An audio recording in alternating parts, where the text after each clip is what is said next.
Good afternoon, everyone, and thank you for joining us on today's NASA Google Plus Hangout. We're very excited to celebrate a very important and special occasion. It's the 15th anniversary, or birthday, so to speak, of the Chandra X-ray Observatory. Almost exactly 15 years ago, on July 23, 1999, the Space Shuttle Columbia took off from the Kennedy Space Flight Center just after midnight.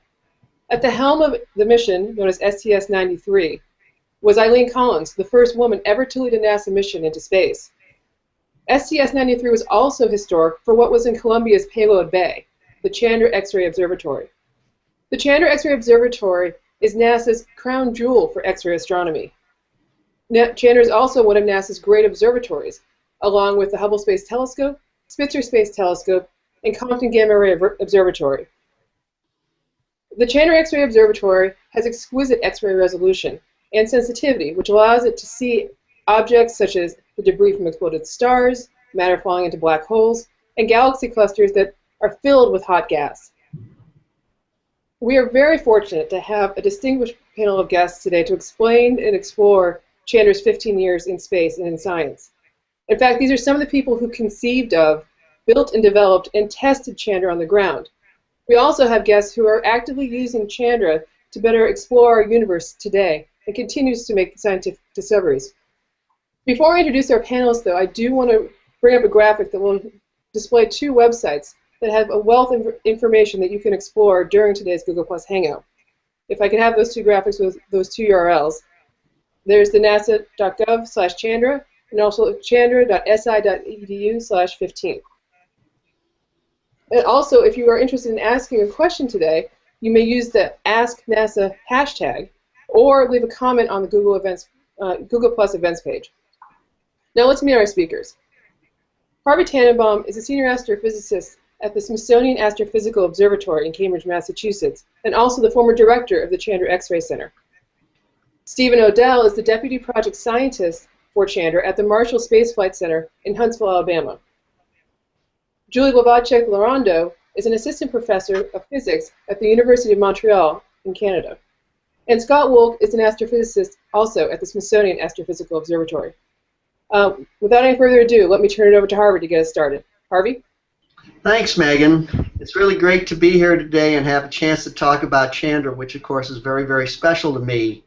From 1991 until this past April, I was the director of the Chandra X-ray Center here in Cambridge. And prior to that, I had led the team of SAO scientists and engineers who worked with Marshall Space Flight Center to oversee this mission from its inception nearly 40 years ago. So there's a real long history there.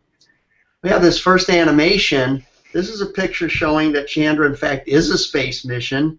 We have to fly above the Earth's atmosphere in order to be able to detect X-rays from stars and galaxies. When we get up above the atmosphere to image an X-ray source, we need a very special kind of telescope. We need to be able to image X-rays, and to do that, we take the inside walls of cylindrical-shaped mirrors, we bounce or scatter the X-rays, reflect the X-rays from those inside walls, and after two reflections, we get a very nice image about 30 feet down the road in the case of Chandra. The mirrors are so precisely shaped and smoothly polished for Chandra that the X-ray images that we obtain are 10 times better than any previous X-ray telescope was able to get. Now, as I mentioned, Chandra's flying about 1,000 miles, thousands of miles above the Earth, so servicing is not really practical. The original hardware, though, is really working amazingly well 15 years after launch, and our engineering team at Northrop Grumman has recently completed an analysis that suggests that at least another decade in orbit, and perhaps even longer, is feasible. So we're looking forward to lots more beautiful images and sparkling science results from Chandra. One of the questions we were asked often before launch was, what do we expect to do scientifically with Chandra? And we often gave a fairly short answer. We'd say black holes, dark matter, exploding stars, and colliding galaxies. In a flippant sort of way, we were highlighting the dark side and the cosmic violence in the universe. And Chandra's come through in those areas and lots of ones that we perhaps didn't even anticipate at the time before launch. One of the areas that's really important for Chandra is exploding stars or supernovae. And this second graphic shows a release that just came out in the last day or so of 4 supernova remnants. The reason they're really fantastic to study in X-rays is after the explosion, what Chandra is able to see is a blast wave of material firing out into space. It's able to see superheated clouds of debris and ejecta, things that are either from the star or swept up by the aftermath of the explosion, and also the rotating neutron star in the middle, which can generate tremendous amount of energy. So there's a lot of science on supernova remnants. 3 of these 4 in this image are rather young. We're seeing them between 500 and 1,000 years after the explosion. But the one in the upper center of the image is actually about a factor of 10 older, several thousand years after the explosion. Now, it's one of only 3 in our Milky Way galaxy that's known to have a large amount of oxygen in the supernova remnant. And of course, oxygen is very important. Understanding where it comes from and how it's dispersed is very important for tracing at least life as we know it here on Earth. Besides taking pictures, Chandra is always also very good at imaging in specific energies, at measuring the energy of the X-rays that it's taking the pictures for. And from the X-ray energy, we can actually map the different elements. So in this particular image of G292, oxygen lines, X-rays are highlighted in yellow and orange. Green corresponds to green corresponds to magnesium, and blue corresponds to silicon and sulfur. So you can see how the different elements are distributed across the remnant, and certainly it looks different in different lines. If we look to the upper right of this image, you see the remnant of the supernova explosion detected by Tycho Brahe, the famous astronomer, in 1572. Besides studying all the debris, Chandra's actually made a very interesting discovery, seeing a stripe-like pattern off to one edge, which is an indication that protons are being accelerated to very high energies in those regions. And that may be the explanation, or at least one of the major sources, of mysterious cosmic rays, showing where they're accelerated and how they acquire their energy. So again, Chandra probing at what we call extreme physics. Now, what about dark matter? If we go to the next graphic, this is a composite image of the famous bullet cluster. It gets its nickname of the bullet cluster if you look at the X-rays in pink, which come from Chandra. You can see what looks like a bullet off to the right side of the X-ray part of the image. This is a composite, and data from optical telescopes. The light that comes from stars and galaxies is seen by Hubble and by ground-based telescope is shown in white and yellow. And further, we use what's called gravitational lensing. We actually are able to use the distortion that's introduced in the images of even further away galaxies, galaxies that are seen behind the cluster.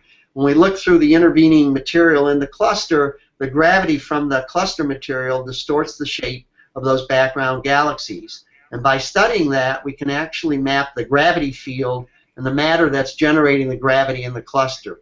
And that's shown in blue.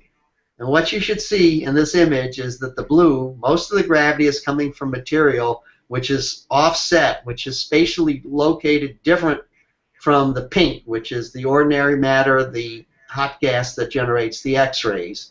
And so with Chandra and with this lensing data, we actually are seeing this effect where the bullet slammed through the central part of the main cluster perhaps 100 million years ago, more or less, and it caused the gas to slow down, and the dark matter kept on going at the speed at which it was moving. And so what we see by this separation, by the blue being truly distinct from the pink, is that we can't explain away or dismiss the possibility of dark matter by somehow trying to modify the laws of gravity as they would correspond to the ordinary, the pink material, the hot gas. Dark matter is real, and in this image we can see how it's distinct and separate from the ordinary matter. And with that, I'm going to turn it over to Steve Odell. Okay, thank you, Harvey. As Harvey mentioned, SAO and MSFC have collaborated for nearly 40 years on what has become the Chandra X-ray Observatory. I came to MSFC in 1987 to work what was then called the Advanced X-ray Astrophysics Facility, or AXAF. Martin Weiskopf, the project scientist, arrived at MSFC about a decade earlier in 1977, about 1 year after Riccardo Giacconi and Harvey had convinced NASA to initiate a study that eventually led to the Chandra mission. Besides serving as NASA's managing center for the Chandra mission, MSFC provided facilities for and coordinated the calibration on the ground of the Chandra X-ray observatory system. The observatory system includes the high-resolution mirror assembly, 2 focal plane detectors, and 2 grating arrays which allow for precise determination of the energy of X-ray photons. The first photo shows an aerial view of the X-ray calibration facility, or XRCF, where scientists and engineers from SAO, MSFC, the science instrument teams, and industry partners calibrated the Chandra observing system. This calibration was a 24/7 operation over nearly 6 months, starting in 1996 December. X-rays from the source building in the upper left travel a half a kilometer or 1/3 of a mile within an evacuated tube to a large vacuum chamber inside the building on the lower right, which houses the instrument chamber. The next photo shows the XRCF's large vacuum chamber with the Chandra high-resolution mirror assembly installed near the source end of the chamber during preparations for the ground calibration. This chamber is large enough to hold any payload that could be carried by the space shuttle.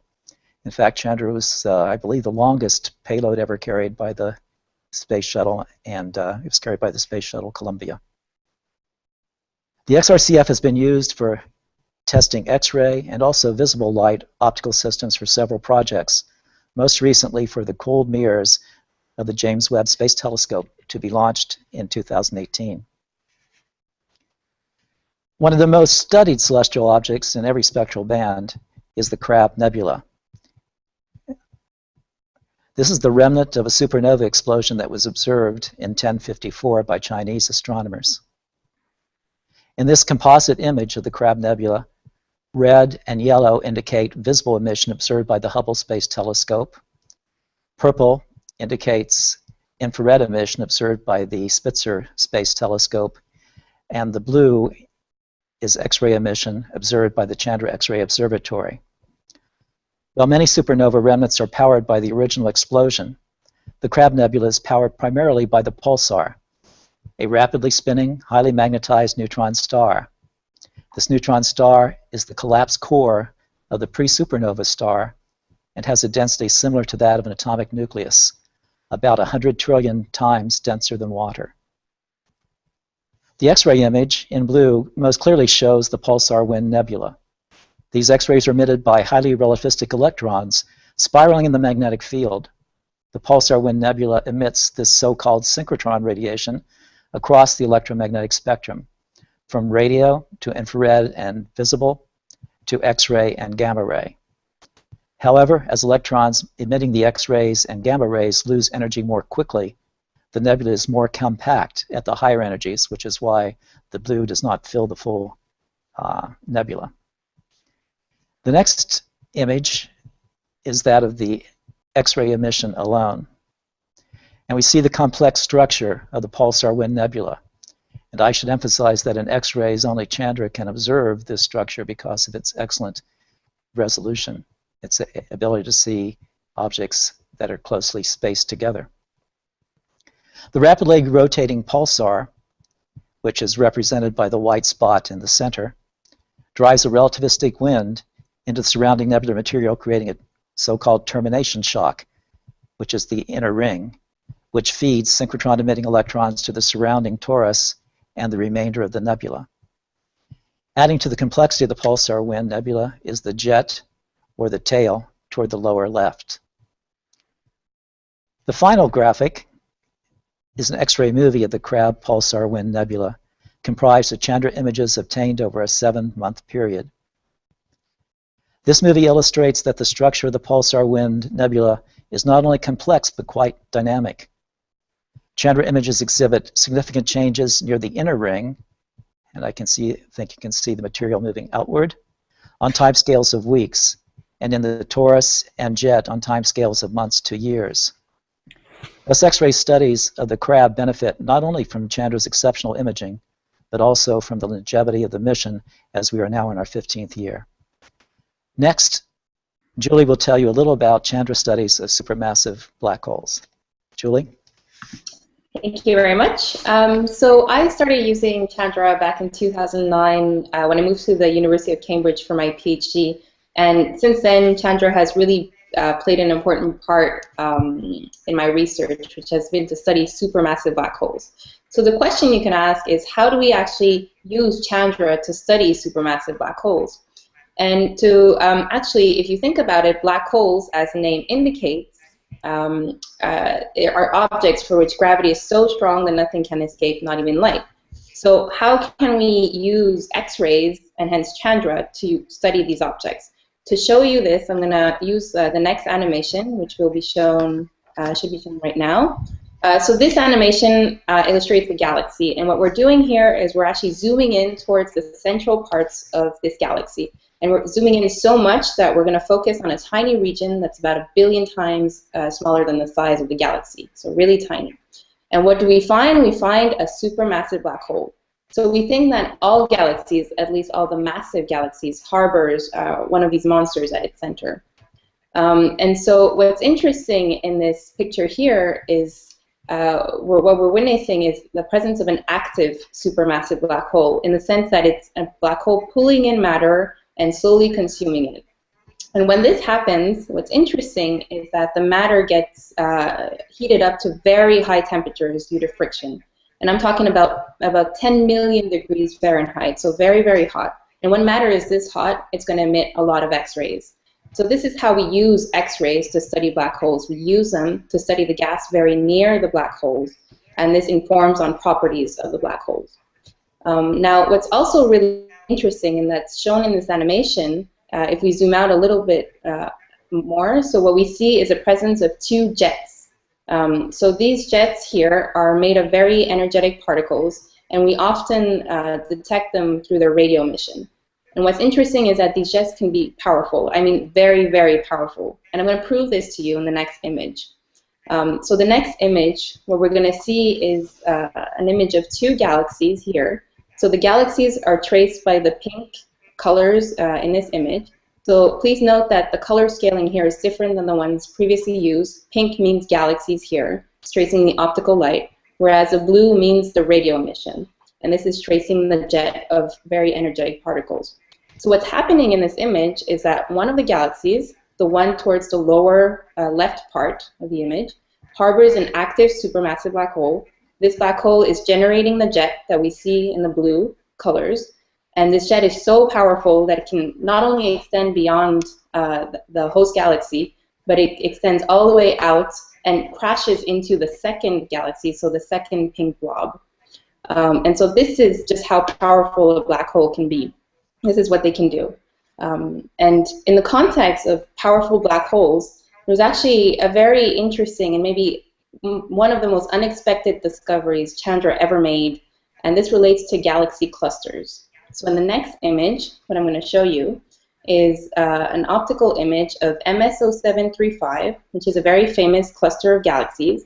So clusters contain hundreds to thousands of galaxies, and this is shown here in the yellow lights, which traces the optical emission. So these are all the galaxies. But what's actually even more interesting is if you look at the same image, but this time if you overlay the X-ray and the radio emission, so this is going to be the next image, which will appear very shortly. Yes, thank you. So what we're seeing here is in blue, we're seeing the X-ray emission from the cluster, and in the pinkish colors, we're seeing the radio. So again, note the different color scaling here. And what's really interesting is this image tells us 2 things. First of all, clusters are very X-ray bright sources, and this is due to the hot intra-cluster gas that lies between the galaxies. This is what we're seeing in blue. But what's also seen is this funny-looking radio jet in the pink colors. And what's happening is that the central galaxy of the cluster harbors a very active supermassive black hole. This black hole is generating these jets, and these jets are so powerful that they can literally push away the hot X-ray gas creating beautiful cavities in the X-ray image, and they're filling these cavities with the radio-emitting particles. So this is what we're seeing. Now, to show you another very nice example of this, we're going to look at the next image, which is the famous Perseus cluster. So this cluster, very famous, you see again in the blue colors, you see the X-ray gas, X-ray emitting gas, and the pinkish blobs are the radio emission. So again, we're witnessing a cluster which has a central galaxy with an active supermassive black hole that's generating jets, and this is what you see with the pink blobs. Now, if we look at only the X-ray image, so this would be the next image, you'll see very clearly the cavities I was talking about. So those are the two central cavities that you see around the point source. And so these are being created by the jet. So the jet is pushing away the hot X-ray emitting gas, creating the cavities. Also note the cavity that's in the top right portion of the image. So this is an older cavity which has risen buoyantly.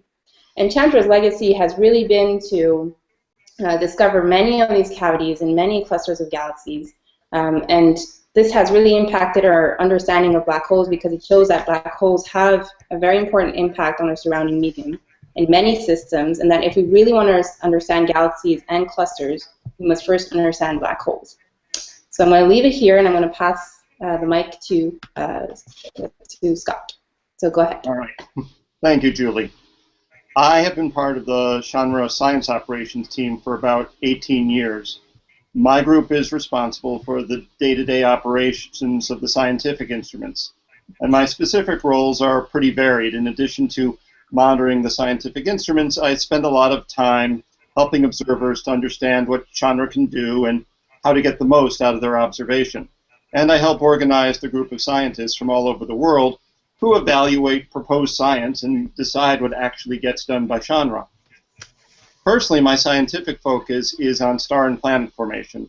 So while the previous speakers have talked about X-rays in terms of some very extreme phenomena, black holes, pulsars, supernovae, and colliding galaxies, and in those images, we've been seeing some of the hottest objects in the universe and really fantastic results. I concentrate on much colder objects. And one of the most surprising results regards some of the coldest objects in the solar system, namely comets. The figure is an image of the comet Ikea-Zhang, which passed the Earth in 2002. What we think is happening is that highly charged particles from the sun, which is off to the right about 100 million miles away, stream out in all directions, and some pass through the atmosphere of the comet, which is called the coma.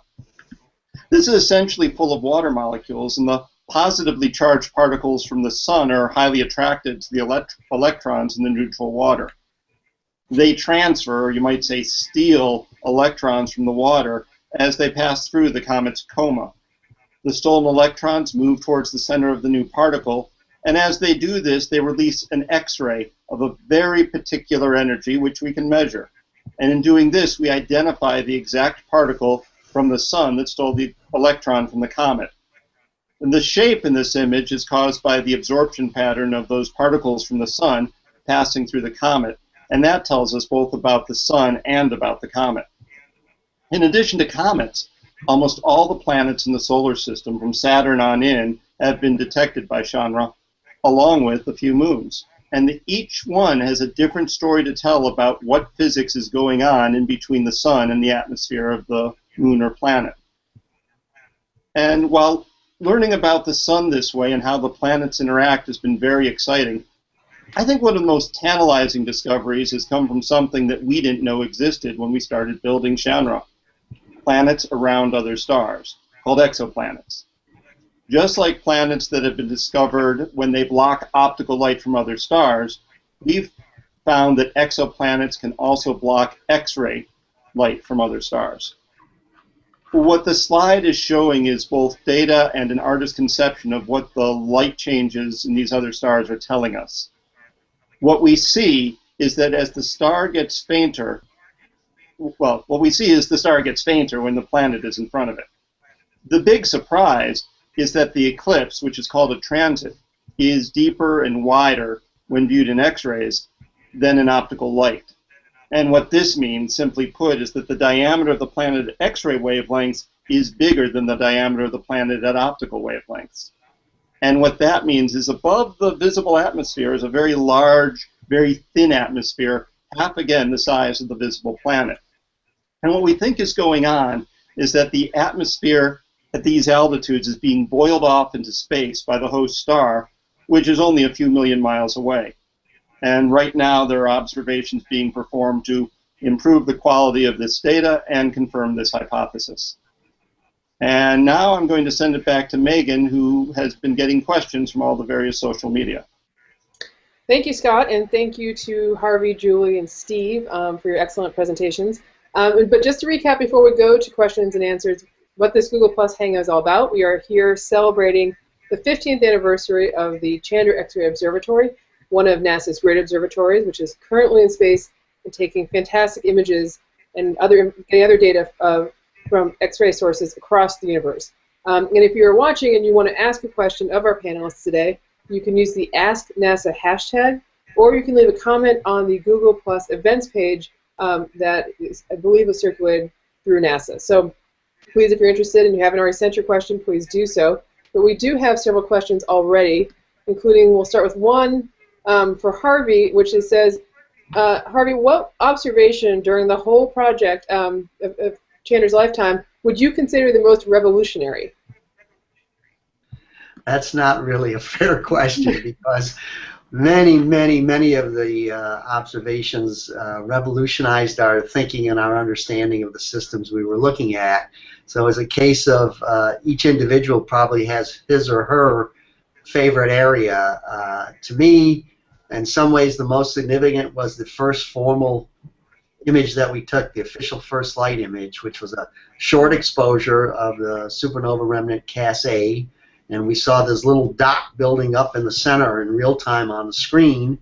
It was a discovery, and what was supposed to just be a beautiful picture was a discovery of the central object, the neutron star presumably, which formed at the time of the supernova explosion. I think it was indicative to me and to those of us perhaps in the room at the time that Chandra was really going to push, you know, factors of 10 or 100 beyond what previous X-ray telescopes have been able to do. So in some ways, the setting of the tone for the revolution comes from that first light image. A very excellent and diplomatic answer. I think that was great. So another question came in, and I'll shoot this to Julie. After 15 years of studying X-ray images of our universe, are there any new areas or things to image? It's an interesting question. So I think that there will always be room for unexpected discoveries, for objects that we didn't know about, and we just take a picture and then we find something unexpected. But I think a lot of the science in the next couple of years will come from very deep images of objects that we've already taken pictures of. So for example, the Perseus cluster, if we look at it very, very deeply, we've never reached that kind of quality before, so we don't know what we're going to see. So I think that's maybe where we're headed, is just going deeper and just getting the best that we can and finding something maybe completely unexpected. So Great. we'll Thank you. And I have a question here which I'll give to Steve, which is, what was the biggest surprise, if any, during the building and testing of Chandra before it launched? Biggest surprise, okay.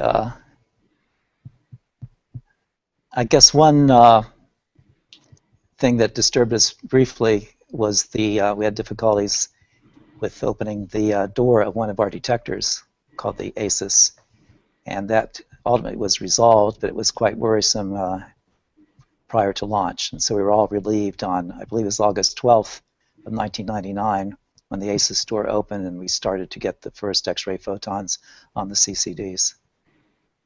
So you didn't know between July 23rd and when it opened on the 12th that it would open? Right. Well, we thought it would open. It had been tested, but we were definitely relieved when it actually did open. I think we all are. Thank you very much. Yes. I have a question here about exoplanets, so I'm going to give that one to you, Scott. And that says, basically, it's well, people in this current generation will be able to see or learn about exoplanets that we might be able to travel to, say within, you know, it would only take 10 years to reach. Are there? I think the question is, are there a group of exoplanets within 10 light years, theoretically, that we could reach if we could travel at the speed of light that we're learning about now? Like, what are the closest exoplanets we're learning about, or are they all really far away and there's no chance of us ever? No, in fact, a lot of them are really, really close. I don't have a map inside my head, but for Chandra's purposes, we like them close because if they're close, they're bright, and that's true for all telescopes. So Hubble has looked at a lot of these. The Spitzer Space Telescope looks a lot at a lot of these. The one that I happen to show, I think, is a little over 30 light years away. So it's a little further than you could get to in 10 years, but it's not far away relative to the pulsars that we saw pictures of, or the black holes that we saw pictures of earlier. These are really in our backyard. I think the closest one, if I remember correctly, is about 15 or 12 light years away. Some of them are quite close because you want to look at bright objects to see the planet go in front of it. So we look in our nearby neighborhood for them. Great, thank you. I have a question that just came in that really could go to anyone, and so feel free for any or all of you to jump in. What course in college should I take to work for NASA or at NASA? What course in college should I take? What training should I undergo to fit for a job at NASA? So that means we all know that there's a lot of different kinds of jobs at NASA, but maybe you could talk about something that, a course or a direction that you might have taken for your particular job. What would you recommend to someone who wanted to follow in your footsteps, so to speak? Well, let's start with Harvey. So I think physics is very important if you want to do the science. The astronomy and physics often go hand to hand at different universities, and things have evolved since I was a student, and so probably astronomy or physics are great choices if you want to do the science. There's certainly from an engineering perspective, there's probably more opportunities to do engineering work, the technical software work, there's management. If you really want to make a difference, figure out how to go to Congress and become one of the influential people that passes the laws, that provides the funding so we can keep doing these projects. Trying to grow up the next generation of politicians. I like it. All right, Julie, what were you going to say? Sorry. I was just going to say definitely take at least one astronomy course just to make sure this is what you want to do the rest of your life. If you like that course, you're going to like the career. So one astronomy class at least. Great. Steve, what do you say? I tell my kids, do whatever you want, do something you're good at, something you enjoy, and something you can make a living. And there are lots of jobs within NASA that span engineering, science, and management, and various other fields. So it depends on what the person is interested. Scott? Yeah, I mean, myself. Go ahead, Steve. I was just going to say, I myself, like Harvey, got my degree in physics, and I think in terms of astrophysics, physics, and astronomy are pretty much essential. I was basically going to say the same thing. I got my degree in physics. I got my PhD in astrophysics, but really take the physics degree and in undergraduate, then from there you can see what best suits you. Or you can do if you want to work for NASA per se, then it's probably more of an engineering thing. A couple of us on this, most of us here, don't actually work for NASA. It's the people who don't work for NASA, write the proposals and give the science direction, and then NASA provides the huge engineering infrastructure without which none of it can actually happen. So it's a little bit goes back to what the question is, working for NASA or working on space missions in general. So I think, just to add to what everybody said, we're all doing astrophysics with Chandra. NASA does a lot of science in other areas besides astrophysics, so geology, planets, earth science, studying the oceans and the atmosphere of the Earth, the study of the sun and the solar wind. So there's a wide variety of science that I think physics is still a good background, but rather than the astronomy side, it's possible that geology or oceanography, atmospheric sciences, they all are things that NASA is very engaged and involved in. So it's a little bit broader than just the astronomy and astrophysics we've been talking about. Great, thank you, everyone. I have a question that came in that I truly don't know the answer to, and I don't know even who to direct it to. But I'll throw it out there and see if we have any takers. Has there been any images from Chandra that completely defied the laws of physics? No. Okay, easy answer. By definition. Yeah, that's what I just wanted to double check. And this one is specifically for Harvey, but maybe any of you can also add to it. What is the next step for X-ray astronomy after Chandra? So the next step for X-ray after Chandra. So the immediate step is to keep Chandra in good shape, good health, and keep it working. And I mentioned in my remarks starting out that the projection is at least for another decade. And that's in part because there are no telescopes on the drawing boards in the U.S. or any place else in the world that have the imaging capability that Chandra brings. Our colleagues in Europe are working, or just at the early stages of working on a project called Athena, which will have a large collecting area, but will not make pictures or have the full sensitivity of Chandra. In the U.S., we've been studying at Marshall, at Goddard Space Flight Center, here at the Smithsonian, and a few other places, how to make mirrors that are just as good as Chandra, but for the same mass as Chandra, perhaps 30 or 50 or even 100 times the collecting area. So we're envisioning something just as good in terms of the image quality as Chandra, but able to see by collecting more X-rays, by being bigger, see things that are either fainter or further away, or the things that Julie was talking about where we would need longer and longer exposures. The deepest Chandra exposure in what's called the Chandra Deep Field South is 4 million seconds worth of exposure time, and it took us between 2 and 3 months to accumulate that. With this new mission that we've just begun to study called SMART-X, which stands for Square Meter Arc Second Telescope for X-rays, we could do that thing that took us 2.5 months, say, we could do that in a single day. So you can imagine we could do a lot more pieces of the sky, we could do more objects, we could go fainter, we could do better. So all of us are working on the technology and the science case for such a mission. If all went very well, we could conceivably compete for the top slot in the next decade. There's usually a review done every 10 years that tries to say what the next mission ought to be. So the next X-ray mission that I think is a true successor to Chandra is something along the lines of SMART-X, conceivably could fly by the 2030 time frame, which is a good reason to keep Chandra going for another 10 or 15 years. Right, right. And along those lines, there was a follow-up question, or a related question, I should say. And so is the real next, what's the next major advancement? Is it the mirror? Is it something else that the next generation of X-ray telescope, the biggest hurdle, I should say? Is it the mirror, or is it other things, the detectors? I think to make a mirror that's a very lightweight and high-performing mirror, so that Chandra mirrors are the pieces of glass that comprise those mirrors were nearly 1 inch thick. And so when you put several of them together, you come up to a few thousand kilograms, which was the amount of mass available to launch in those mirrors. The mirrors that we're looking at now, the thickness of the glass is measured in fractions of a millimeter. So, you know, something closer to 1/100th of an inch or a 50th of an inch. And to make the flimsy pieces of glass or whatever material you choose to use, to make them actually perform with high precision is both a science and an engineering challenge. There are definitely advances in the detectors to have detectors with very high performance over the full energy band to get both high quality spectra and good imaging.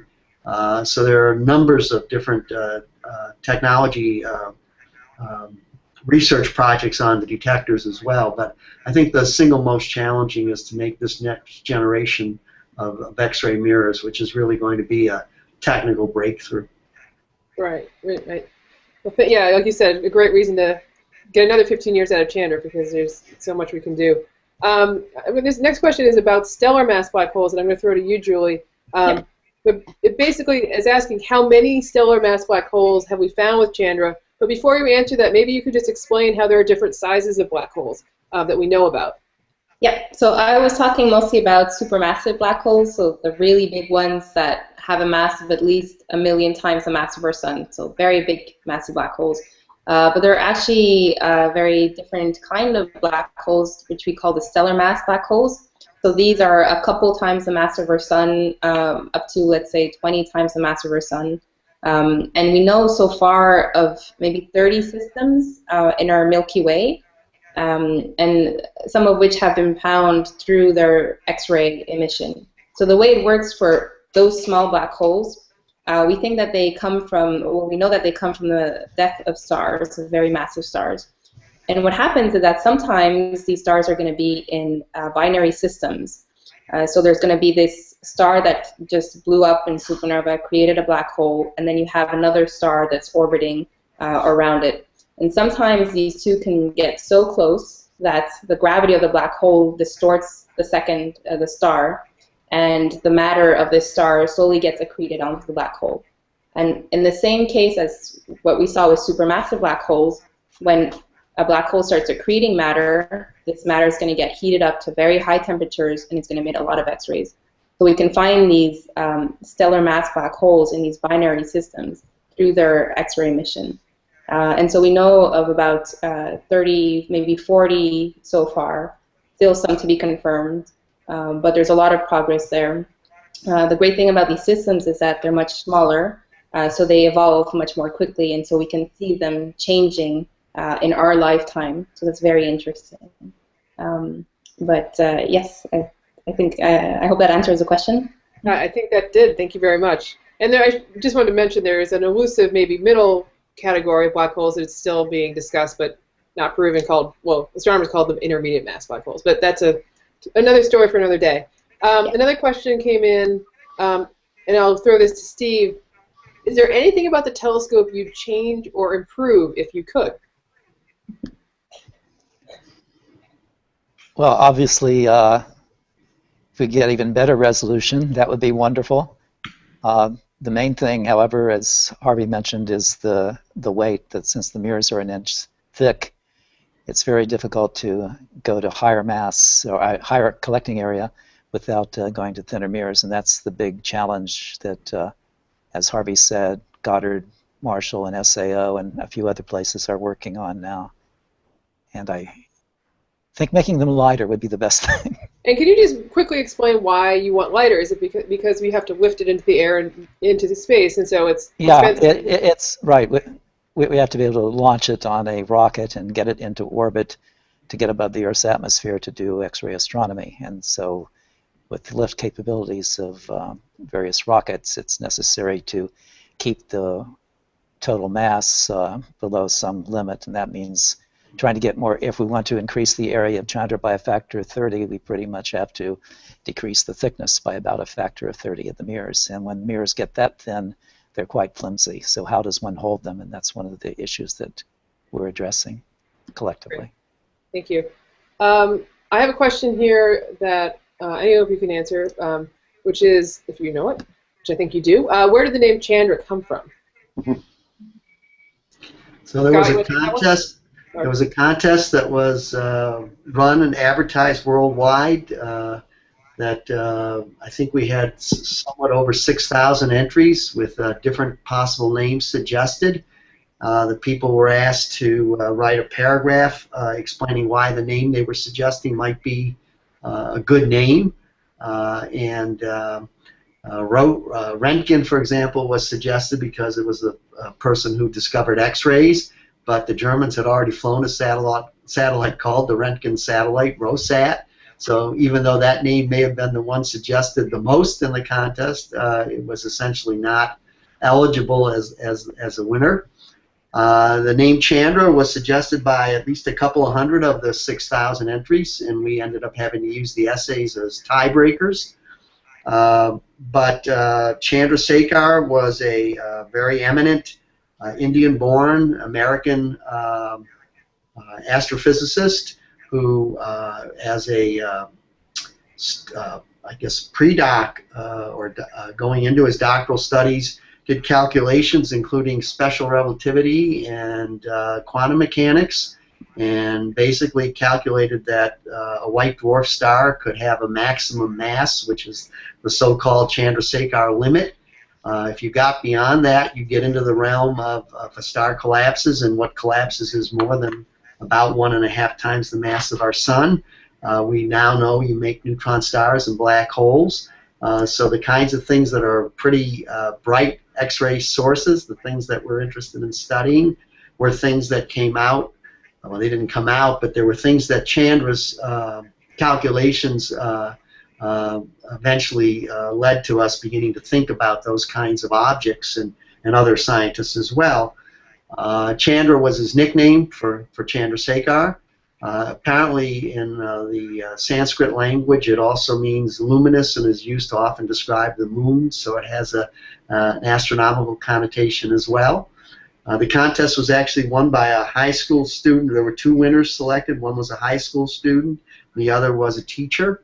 And their prize for winning, besides becoming famous, of course, for naming Chandra, was they got to come to the launch. Yeah, very exciting. And I think it's been a great name. I've got a question here that, again, I'll see who wants to answer it. It is, hang on, sorry, I